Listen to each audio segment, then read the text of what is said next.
Hello again. Today we are working on systems of equations and inequalities. This problem, number 19a, you're given a system of equations. Basically means you have more than one equation. And if you look at these two equations, this one, the second one here is nice because it already has y by itself. It's already solved for y.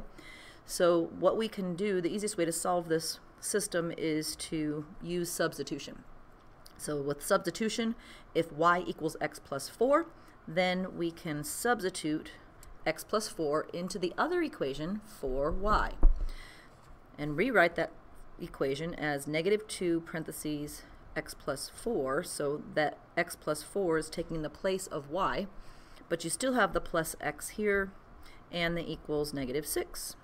Now that we're down to one variable, we can solve this equation. We have to multiply and distribute the negative 2.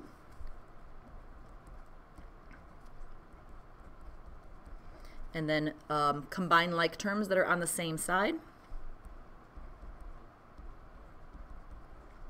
And then move the constant to the other side.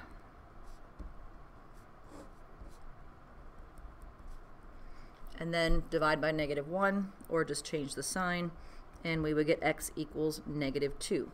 But that's not your whole solution. Your solution to a system is a point, and it has an x and a y coordinate. So now we're going to substitute what x equals into that first equation.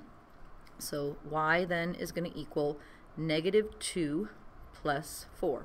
So we're substituting what x equals that we just found in for x. And then when we add 4, we get y equals positive 2. And I tell my students x equals negative 2 and y equals 2 are equations of lines. They are not a point. So in order to write a solution to a system, you should write it as an ordered pair, where the x coordinate goes first and the y coordinate comes next. And then if you want to double check to make sure you have the right values, you could substitute negative 2 in for x in both equations and make sure that it is a solution to both equations. So the first one, negative 2 plus 4, that's how we got this one here. But if we put it into the first equation, if I put 2 in for y and negative 2 in for x, I would get negative 2 times y, which is 2, which would be negative 4, plus a negative 2, or x, which is negative 2, and that would equal negative 6. So then I check my answer. Moving on to problem B. In problem B, again, we have a nice equation that's already solved for y. Sometimes you might see an equation that's just solved for x already. Or you might want to solve an equation for either x or y. But when you have two equations with two different variables, you can solve it with substitution or elimination or by graphing, but these ones are kind of nicely set up for substitution. So that's what I'm going to do. Plug your what y equals into this other equation for y. So 3x plus 4 times negative 2x plus 6. Then distribute the 4 to both of those terms. Be careful with your signs. Positive times negative is going to be negative 8x. Combine like terms. And then, well, I'll do the next step. Move my constant over.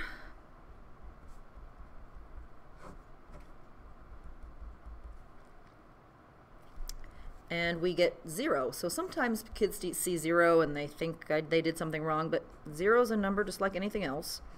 And when you divide 0 by anything, it just is equal to 0.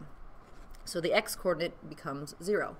If I substitute 0 back now into this equation,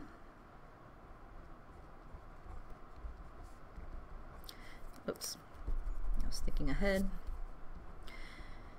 you then can solve for y. So negative 2 times 0 is just 0, plus 6 is 6. So y is going to equal 6. But again, write your solution as an ordered pair because it is a point. So it's a point 0.06. So again, if I want to check it in the other equation, if I put 0 in for x, this would become 0. If I put 6 in for y, that would be 24, and it does equal 24, so I know my solution is correct. So I checked it, and I checked that one too. All right, the next two equations are both written in standard form. What that means is you got your x, your y, your equals, your constant. So these ones are nicely set up for elimination, which means we're going to, I'm going to line them up. So most people, when they do elimination method, they line up their equations.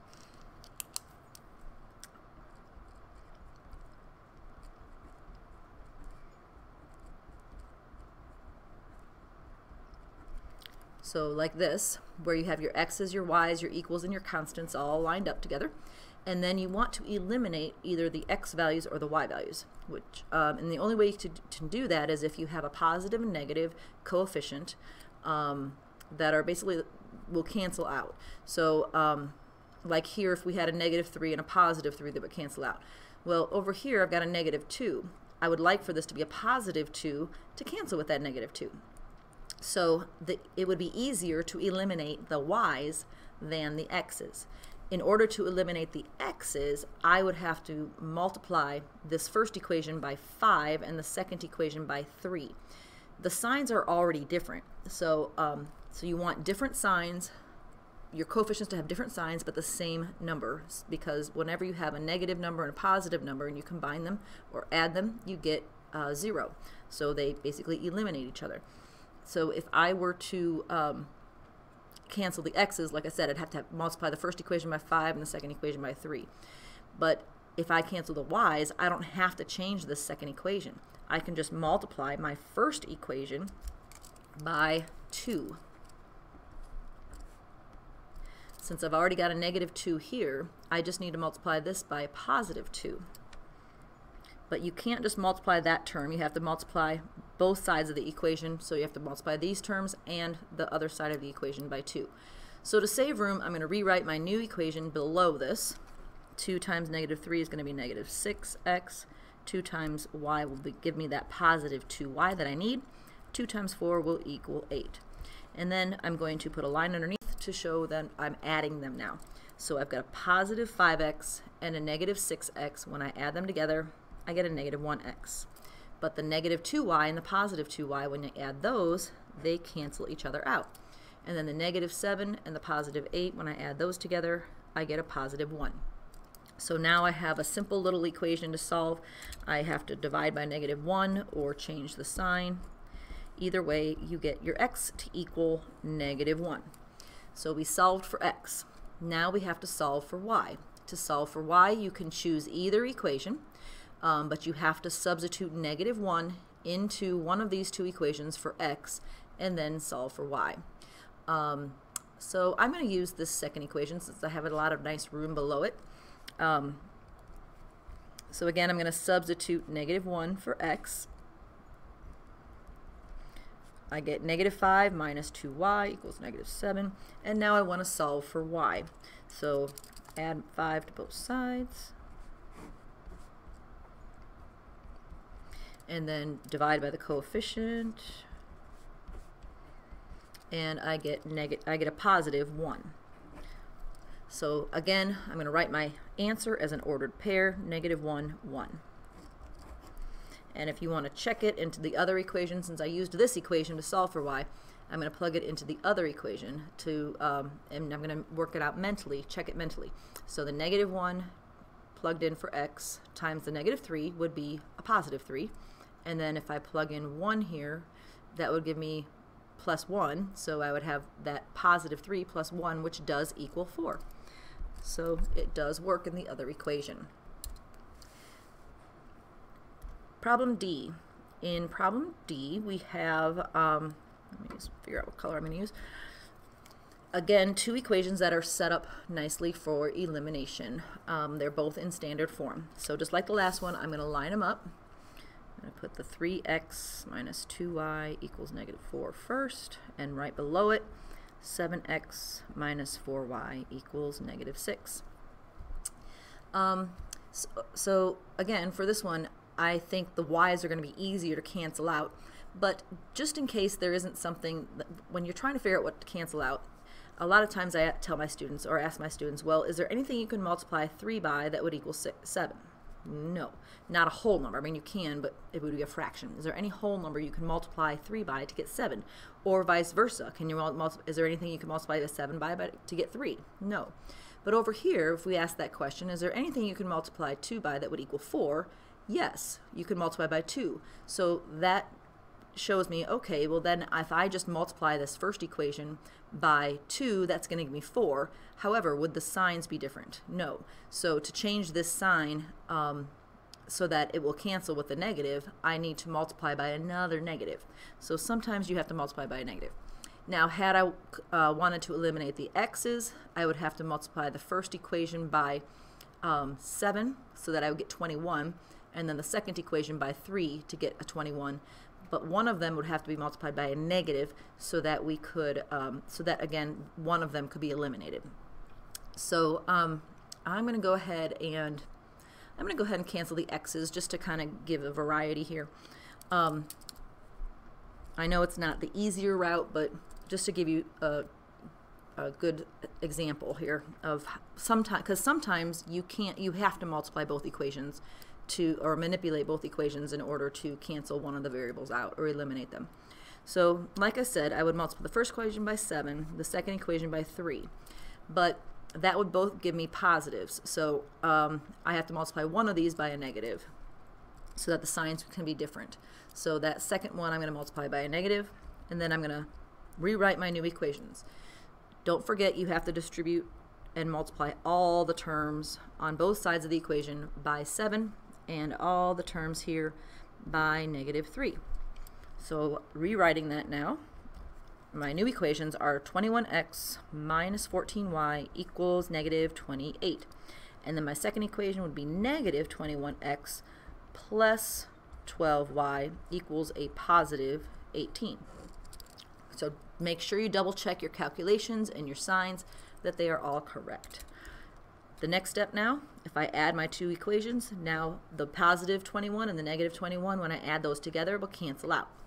The -14 plus 12 will be a -2y, and then the -28 plus 18 will be a -10. And then now I can solve this equation for y by dividing by -2. Two negatives divided together will give you a positive 5. So this time I was able to eliminate the x and I solved for y. To get x though, I'm going to have to substitute that 5 into one of these two equations. And again, it doesn't matter which one, so I will choose the first one. And I'm going to put 5 in for y there. So I'm going to put that in this space here.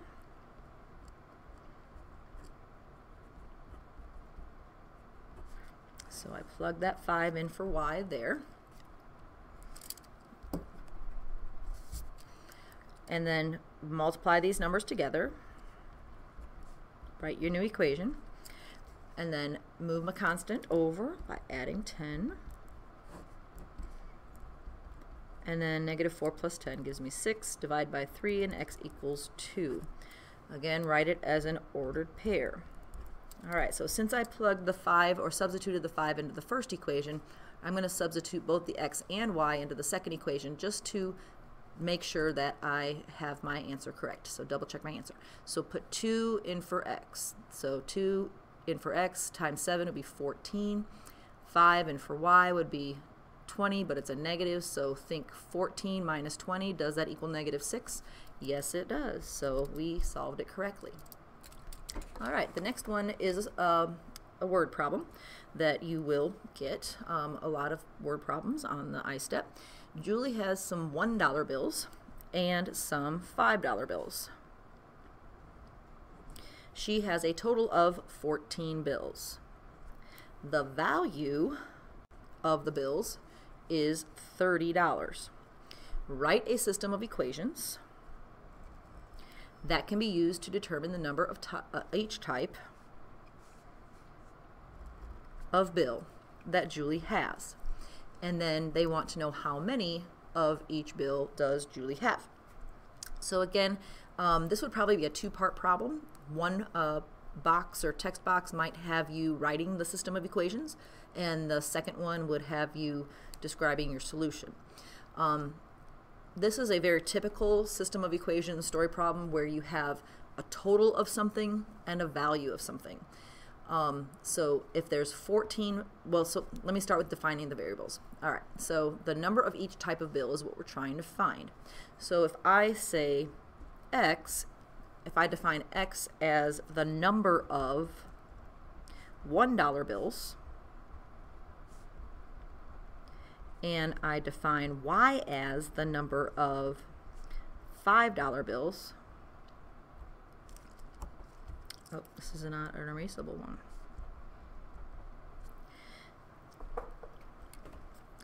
Then, and I know I have a total of 14 bills, then my first equation would just simply be x plus y equals 14. So the number of $1 bills plus the number of $5 bills added together should equal the total number of bills. So this is what I call my total of equation. The second equation is going to represent the value of. So if you have x $1 bills, the value of each $1 bill is $1. So 1 times the number of x dollar bills that you have would give you the value. $5 bills, if we have y number of $5 bills and each $5 bill is worth $5, then we're going to say plus 5y. And now the total value of all of the bills is $30. So I've got my number of equation and my value of equation. So now I got to determine how I'm going to solve this. You could solve this by substitution if you solved the first equation for x or y and then substitute it into the other, or you could solve by elimination. Since I've already got it set up in standard form with my x's, my y's, my equals, and my constants all lined up, I'm going to go ahead and eliminate. Use elimination method. So I've got a nice positive 1 here for my x. I would like to have a negative 1 there so that I can cancel out the x's. So to save room, again, I'm going to multiply all these by -1, but I'm going to put the new equation down here. So that's going to give me a negative 1x minus 1y equals negative 14. And then my x's get eliminated. When I add my y's, I get 4y. When I add my constants, I get 16. Then when I divide by 4, I get y is equal to 4.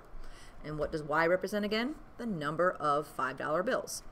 So I just found out I have 4, 5. Now, let's see. How should I write that?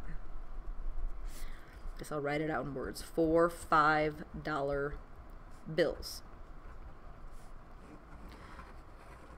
But they didn't ask us just for the $5 bills. They asked us for the number of each type of bill. So we've figured out how many $5 bills that she has. So now we have to figure out how many $1 bills she has. So if she has 14 bills altogether, then, and y equals 4, then kind of obviously x has to equal 10. But in case this was something a little bit more complicated, you would again substitute the 4 in 4y, and then you could solve for x, and x would equal 6. And x again is the number of $1 bills. Oops, I wrote that equation wrong. It's 14, so when we subtract 4, we get 10. So what happens when you're rushing? All right, so we get 10 $1 bills.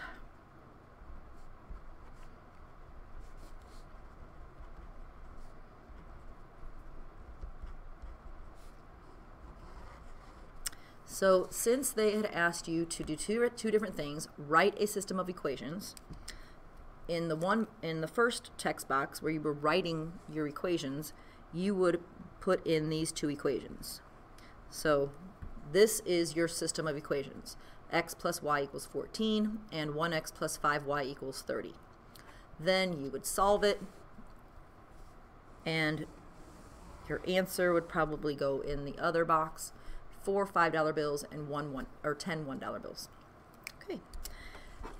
Next problem.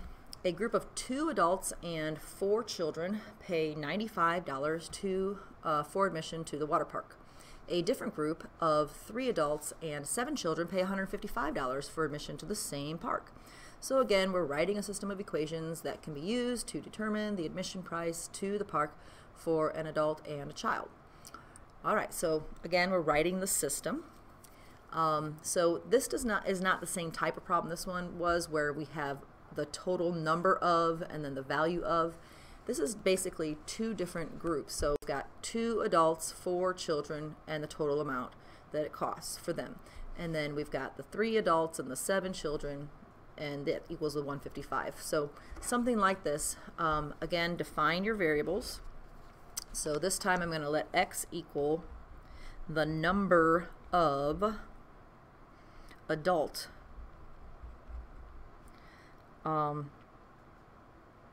tickets or admissions,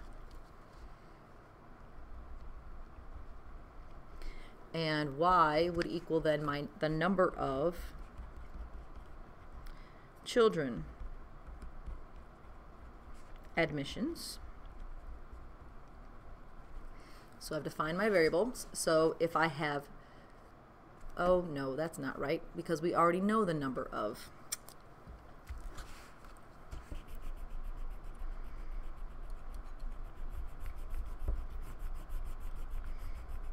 Sorry. Okay. So let's look at what they're asking. They're asking, what is the admission price for one child? Usually I tell my students, look at the question. The question usually defines the variables. So if you're looking for the admission price, then your variables should represent the admission price. So since the adults are put first, I'm going to say that x equals the admission price for one adult. And then x equals admission price for one adult. X or y is going to equal the admission price for one child. Okay, so yeah, had I written those variables, left them that way, that would have been incorrect.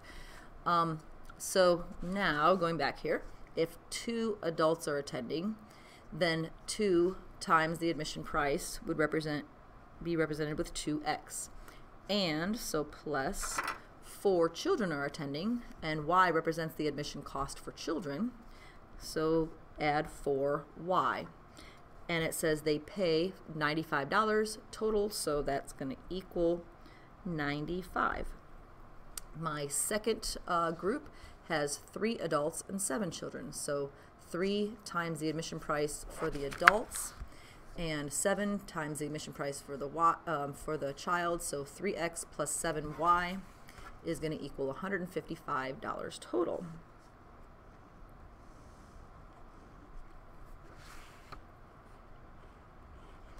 And I like to highlight or circle my important information.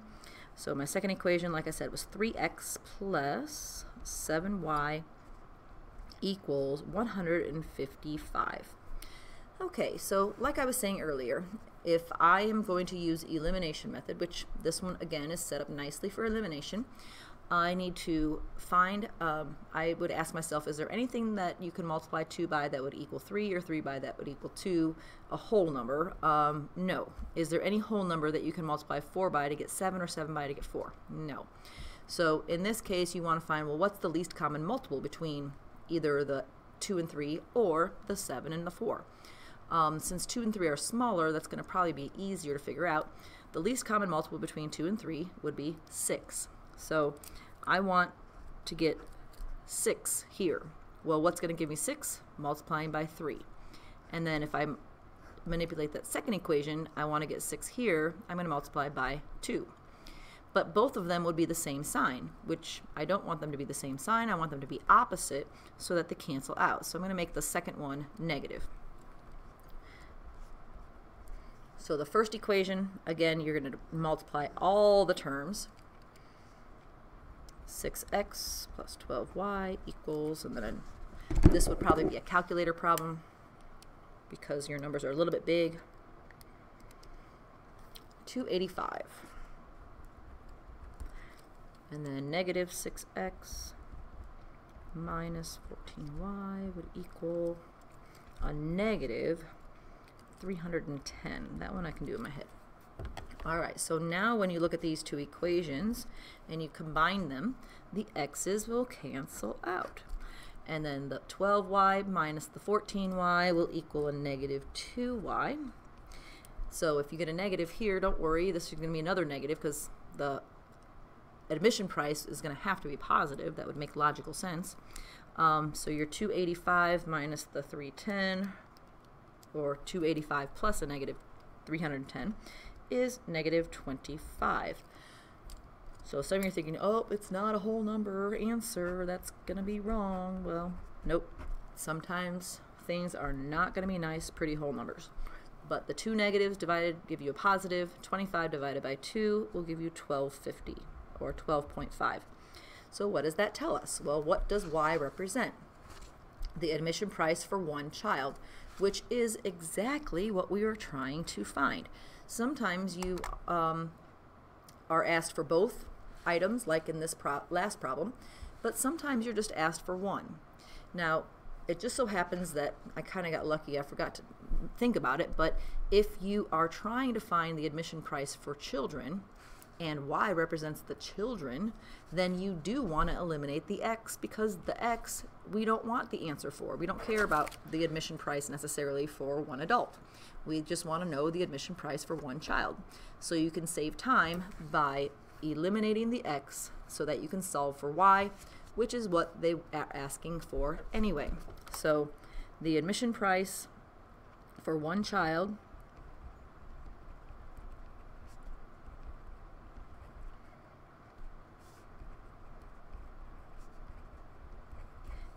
is $12.50.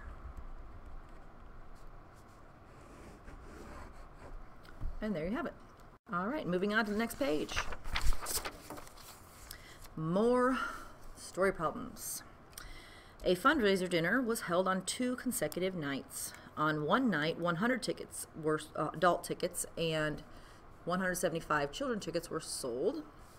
So 100 adult tickets and 175 children tickets were sold for a total of $937.50. On the second night, you have 100 adult tickets and 316 children's tickets that were sold for a total of $1,790. So again, it's going to be set up very much like the last problem was, except our numbers are just a little bit bigger. So 100, again, we want to define our variables. And look at your question. It says, what was the price for a child's ticket?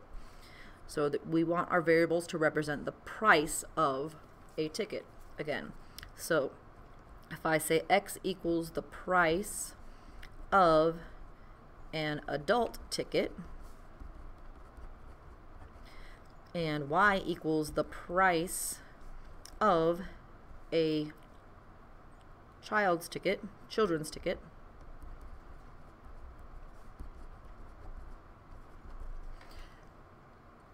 then, and since they're asking for the price of a children's ticket, we basically are told to solve for y. So I don't need to solve for x. All right, but now I got to set up my equations. So one adult ticket, or 100 adult tickets and 175 children's tickets was 937.50. So that's going to be my first equation. 100x plus 175y equals 937.5. You could make it 0.50 if you'd like. It's not necessary. And then my second equation will be the 200 adults, or 200x, plus 316y is going to equal 1790. So now we look at our two equations. Since we want to solve for y, we want to eliminate x. Well, just so happens that that's the easier one to eliminate anyway, because I can just multiply the 100 by 2 to get 200. But in order for it to eliminate with that positive 200, I'm going to have to multiply by negative 2 to change that sign. So I have to multiply all of these things by negative 2. So I'm going to rewrite my equations off to the right, and that's going to equal negative 200x minus 350y equals a negative, yeah, that's not going to be doable in my head.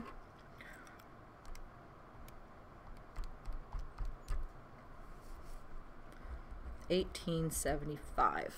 All right, so my second equation I do not need to change, so I'm just going to rewrite it right below the first one.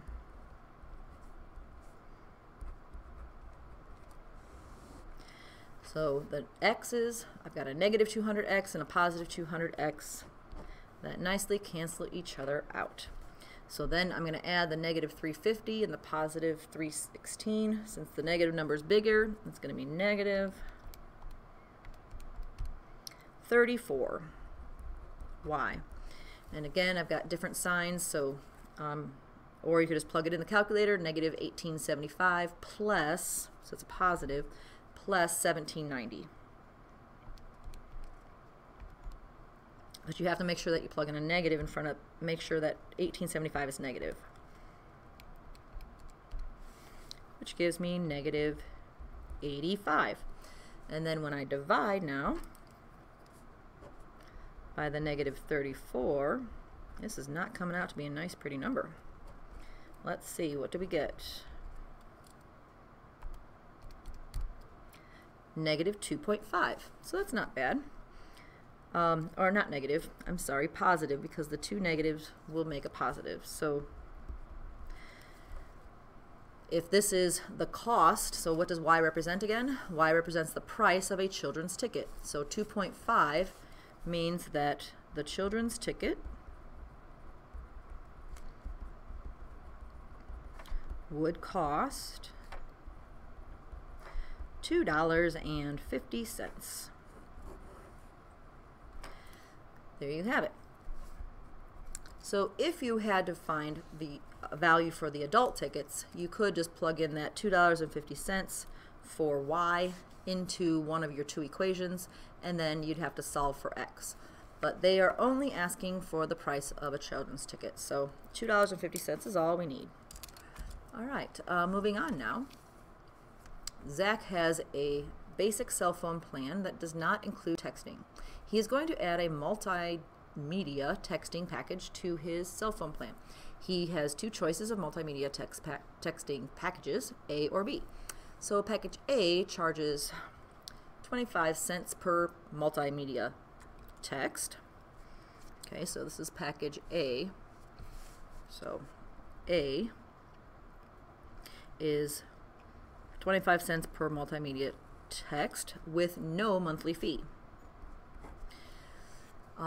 Package B charges 20 cents for multimedia texts. Use a different color.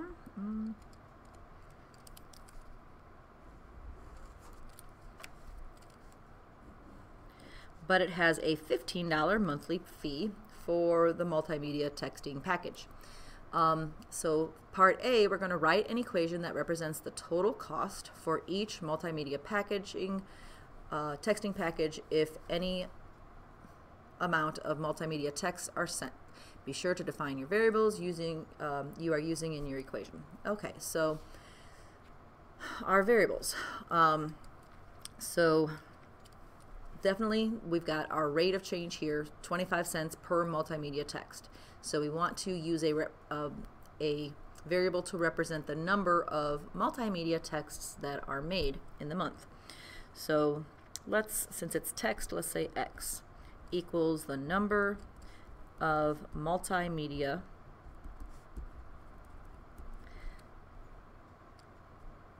text messages.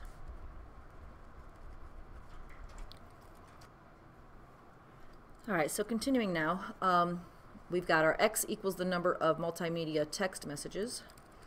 So then Y is going to equal our total cost for each package.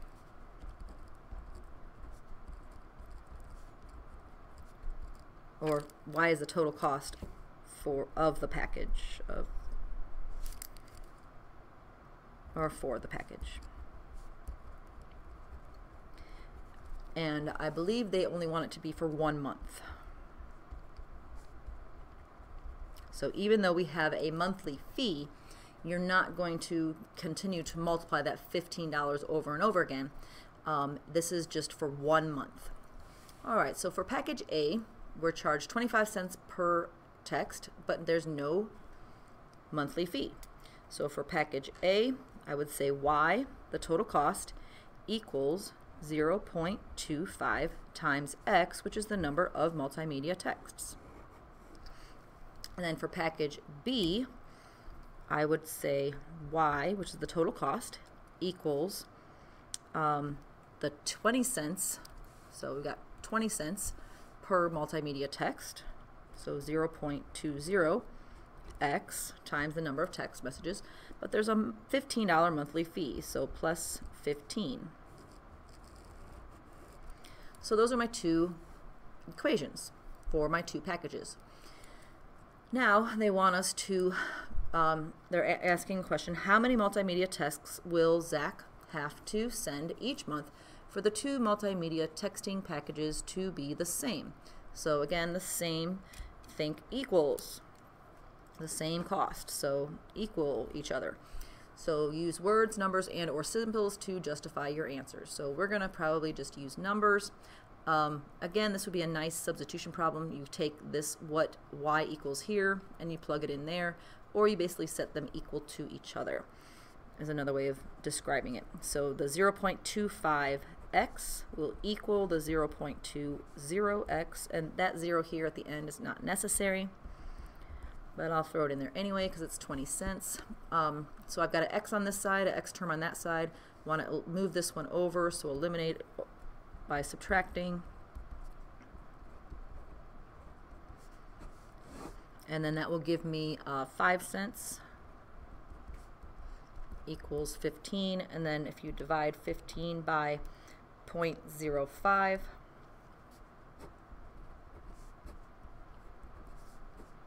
you get x equals 300.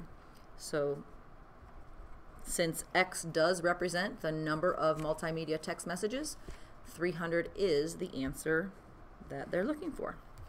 All right, so now they have another part, which typically the ISTEP does have lots of parts.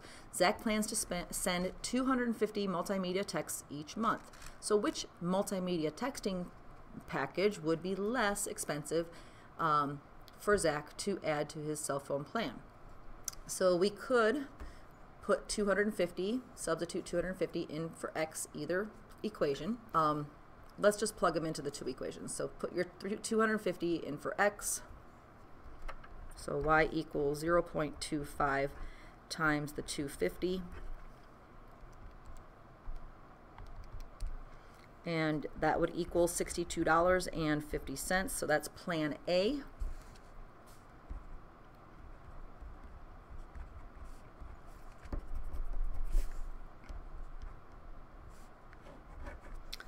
And then for plan B, instead of x, we're substituting 250 text messages in.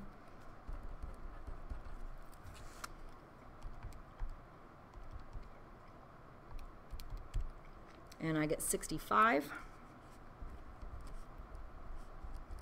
So that's $65 for plan B. So the one that's going to cost the least is plan A. So plan A, let's see, so which multimedia texting packages would be less? Plan A would be less. And our work justifies our answer. All right, so that's the end of the examples for systems of equations, and we just have one more lesson to go. And that's your quadratic and exponential equations and functions, which I will do another time.